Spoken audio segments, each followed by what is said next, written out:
ఇది వినాల చేతులకి నేను రైతు ఒక నారమడిని వేసుకుంటారు. నారమడిని వేసుకొని వడ్లు మొలకెత్తినటువంటి వడ్లని అంటే వడ్లను కూడా బాగా నానబెట్టి మొలకెత్తించి ఆ మొలకెత్తినటువంటి విత్తనాలను తెచ్చి మడికాయల్లో పోస్తారు. అది కొన్ని రోజులకి 10-15 రోజులకి బాగా మొలకెత్తి పైరు ఎత్తుంది. ఆ పైరుని తీసుకొని వచ్చి ఇలాగ నాటుకుంటారు. మళ్ళలో మడి బాగా దుక్కు చేసేసేసి నీళ్ళు పెట్టేసి ఉంటారు కదా, బాగా మెత్తగా ఉంటుంది ఆ నేల అంతా కూడా. అప్పుడు ఆ వరి మడిని నాటుతారు.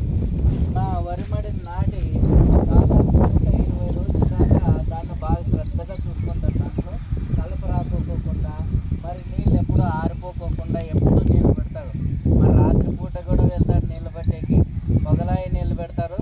మరి ఎప్పుడు కలపలు తీసుకుంటారు. అలాగే చేస్తూ వాటన్నిటిని 120 రోజులు కష్టపడిన తర్వాత పంట చేతికి వస్తుంది. పంట చేతికి వచ్చిన తర్వాత వాటిని అంతటినీ కూడా కోసి మళ్ళీ దాన్ని నూర్పిడి చేస్తారు. అంటే వడ్లన్నింటినీ కూడా విధించడానికి మిషన్ ద్వారానో లేదంటే రైతు కొట్టి వడ్లు తీస్తారు. ఆ వడ్లన్నింటినీ బాగా ఇండికి మిషన్ మరి దాన్ని వడ్లు ఆడిస్తే బియ్యం వస్తాయి. ఆ బియ్యాన్ని మనం తింటాం. కాబట్టి రైతు మామూలుగా మనం తినేటటువంటి ఆహారం ఏదైనా కానీ, మరి వరి కానీ, వరి అన్నం కానీ, తర్వాత కూరగాయలు కానీ ఇవన్నీ ఊరికే రావు. రైతు ఇలా పొలం దగ్గరకు వచ్చేసి ఇలా కష్టపడితేనే మనకి ఆహారం వస్తుంది. కాబట్టి రైతు పండించేటటువంటి పంటలు చాలా గొప్ప. అందుకే పెద్దలు అన్నారు, రైతు దేశానికి రాజు లాంటిది. రైతు లేకపోకుంటే ఈరోజు పంటలు పండవు.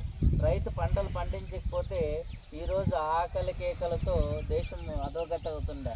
కాబట్టి ఎన్ని నష్టాలు వచ్చినా, ఎన్ని కష్టాలు వచ్చినా రైతు ఎప్పటికీ కూడా పొలంలో కష్టపడుతూ మరి దేశానికి తన వంతు సాయం చేస్తున్నాడు. పంటలు పండిస్తున్నాడు. నష్టం వచ్చినా ఎన్నోసార్లు వరదలు వస్తాయి, పెట్టిన పంట అంతా కొట్టుకుపోతాడు. ఒక్కోసారి బీభత్సమైన వర్షాలు వస్తాయి, పంట అంతా అలా ల్యాప్స్ అయిపోతుంది.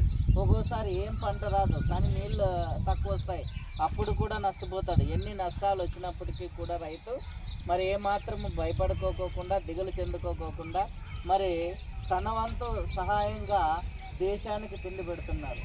మన 120 రోజులు రైతు పొలంలో ఉండి కష్టపడితేనే మనకి ఈరోజు ఆహారం వస్తుంది చేతిలో. చూడండి, పొలాన్ని ఇలా చిన్న చిన్న కాయలుగా, దీన్ని మడి కట్లు అంటారు.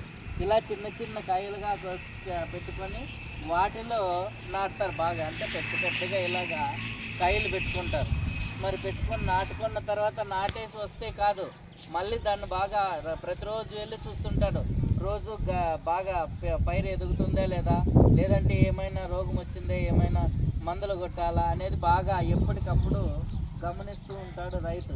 అందుకే రైతు ఎప్పుడు బాగా మేల్కొని తన వంతు పంటలో సహాయం పండిస్తూ దేశానికి సేవ చేస్తున్నారు. కాబట్టి ఈరోజు దేశం సస్యశ్యామలంగా, మనమందరూ కూడా సుభిక్షంగా ఆరోగ్యంగా ఉన్నామంటే రైతే కారణం.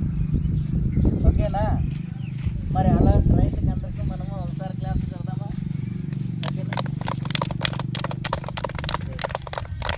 పెట్టుకుంటారు ఇలాగ వరి మళ్ళీ కానీ, లేదంటే కూరగాయలు కానీ ఇలాగ పెట్టుకుంటారు. ఇలా పెట్టుకున్న తర్వాత ఆకుకూరలు కానీ ఇలా చిన్న చిన్న కాయలు కట్టుకొని కూరగాయలు అయితే ఇలా గట్లు పెట్టుకొని కట్టుకుంటారు. వరిమడి అయితే మొత్తం ఇదంతా కలిపి ఒక కైగా అలా చిన్న చిన్న మల్లగా నాటుకుంటారు కాయలుగా.